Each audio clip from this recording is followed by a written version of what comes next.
So this is my client Charlene. She was booked as a full highlight, and she came in. She had quite a bit of regrowth. She had been taking a break from lightening her hair just to like give it a rest.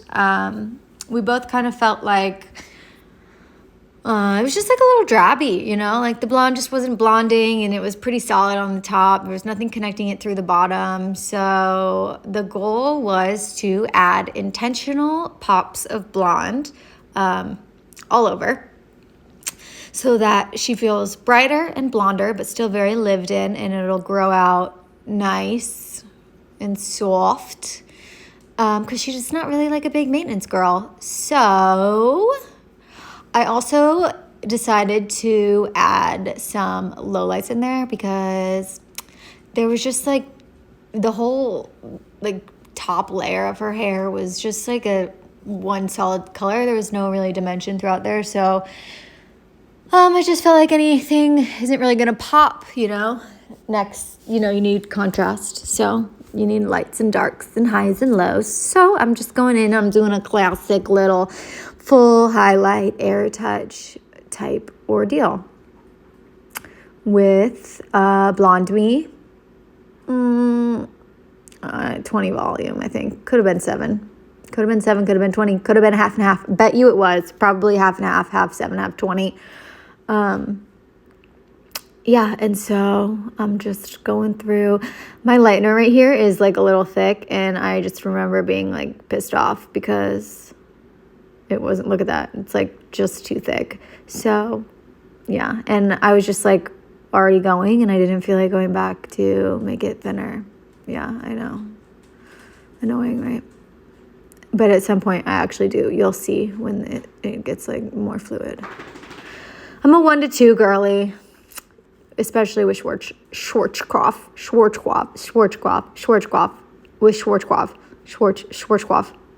I'll never be able to say that. Am I saying it right? Schwarzkopf. Look at that. Air touchy. Blowing out all the shorter hairs. Yay. Woo. It's going to make it nice, soft, and diffused. Something that is worth the money is that little Lev Haas blow dryer. It is incredible. It is powerful. It is tiny. It is magnetic. And it is just a game changer. If you've ever done air touch with a handheld dryer that is plugged in, I mean, that is just painful. And then when you switch, it's like, meow, miraculous, like a whole new world. It's a whole new world. Okay, so now I'm air touching and I'm doing some waves because, again, I want dark next to light. I just want things to pop. Still too thick a lightener.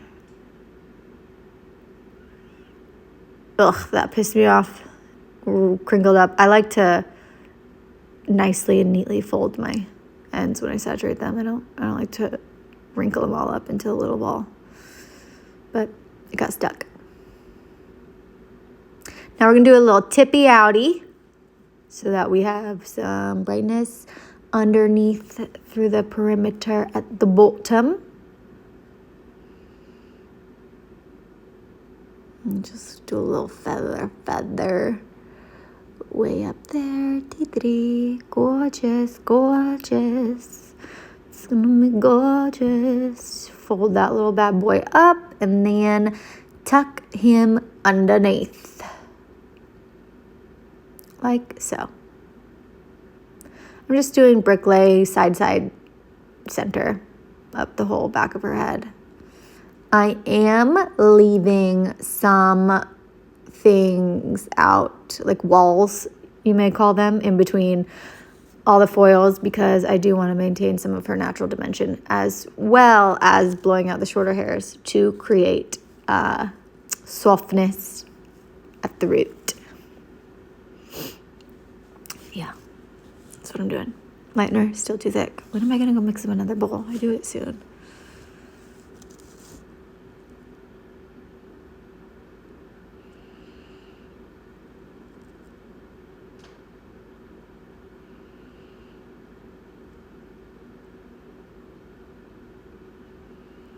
That was hard to watch. That little fold there, I really struggled. All right, and a little tip out on this side also. We're going to do a little tease. Push out those shorter hairs to diffuse it. Gonna do some weaving out the blonde pieces because I just don't really want to overlap. Her hair is so fine that, yeah, it's so fine. I mean, I know it had been a long time since she gotten her last highlights done, but still, I just felt like if I can avoid overlap, let's avoid overlap, you know, because her delicate little hair, she wanted to keep it long, so whatever I can to keep it healthy. Weaving out those blondes, as you see, gorge, and there, my lightener is 1 to 2 now. Can you tell? Ugh, so sorry, that sucks. Hate watching that.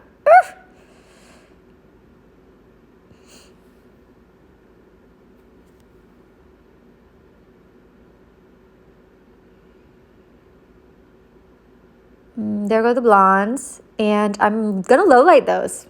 That's a low light with her natural, because remember when I said I wanted things to be intentional and pop? And it's really, I just do like a couple. I think I do like 4 or 5 low lights, if even. I think, yeah, 4 or 5. And it is just because that veil over the top was like that solid blonde-ish color. And like corduroy, kind of is the color of corduroy. And I wanted it to be the same as her natural. So, yeah.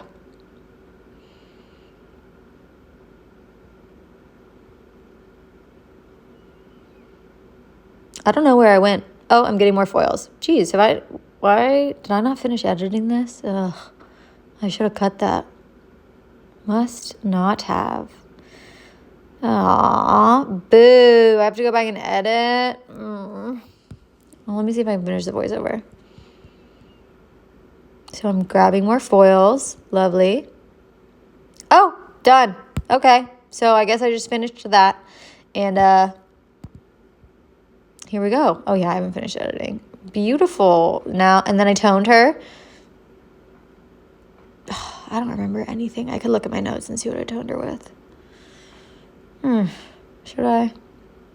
Maybe that'll be next time. Again, this was weeks ago because editing videos is so time consuming. It's so hard. But look at that beauty. See, look at those ribbons. Look at that ribbon next to that dark dimension with those bright poppy ends. Oh, that's so pretty. So creamy. Look at that. Creamy. I love that with the bright ends and the ribbons up through it. It's just so gorgeous, and that natural color coming through. So soft and diffused up at her root because of the air touch. Love air touch.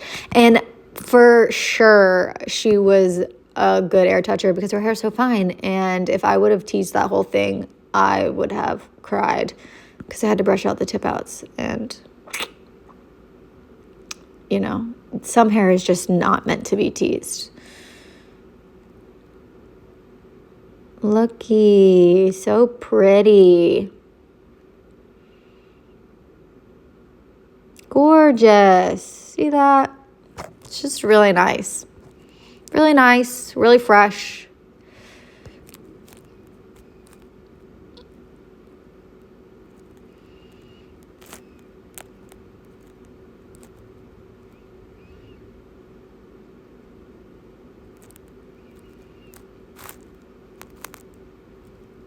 And voila. So pretty.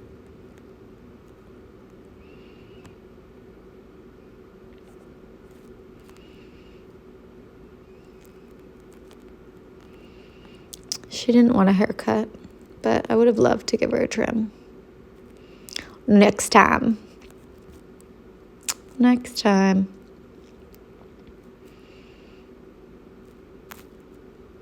Look at that. Rooted, melted softness. It's pretty. Turned out good.